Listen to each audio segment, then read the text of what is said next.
പവർക്കട്ടിന്റെ പേരിൽ മുഖ്യമന്ത്രിയെ പരിഹസിച്ച് ഫേസ്ബുക്ക് വീഡിയോ ഇട്ട PDP പ്രവർത്തകന്റെ ഫോൺ കസ്റ്റഡിയിലെടുത്ത് പോലീസ്. ആലപ്പുഴയിലെ അഹമ്മദ് കബീറിന്റെ ഫോണാണ് ആലപ്പുഴ സൗത്ത് പോലീസ് പിടിച്ചെടുത്തത്. CI ഫോൺ തിരികെ നൽകിയെങ്കിലും പിന്നീട് DYSPക്ക് പരിശോധിക്കണമെന്ന് പറഞ്ഞ് വീണ്ടും കസ്റ്റഡിയിലെടുക്കുകയായിരുന്നു. അതേസമയം സംഭവത്തിൽ ഇതുവരെ കേസെടുത്തിട്ടില്ല. വിവരങ്ങളുമായി സുധീഷ് ഗോപാൽ ഒപ്പം ചേരുന്നു. സുധീഷ്, എന്താണ് പറയും?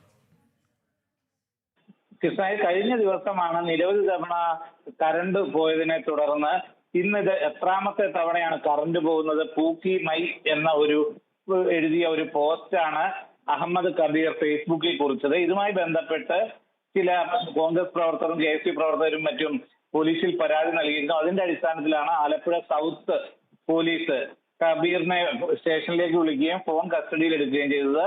അതിനുശേഷം ഇന്ന് രാവിലെ സ്റ്റേഷനിലേക്ക് വിളിച്ചു വരുത്തി ഈ ഫോൺ CI തിരികെ നൽകിയിരുന്നു. എന്നാൽ ഈ തിരികെ ഫോൺ നൽകുമ്പോൾ ഫോൺ തിരികെ കൈപ്പറ്റിയതായി എഴുതി വാങ്ങുകയും ചെയ്തു.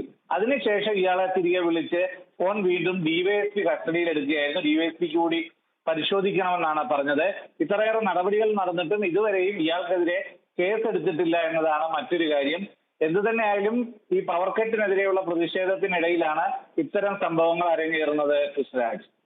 ശരി, സുധീഷ് ഗോപാൽ.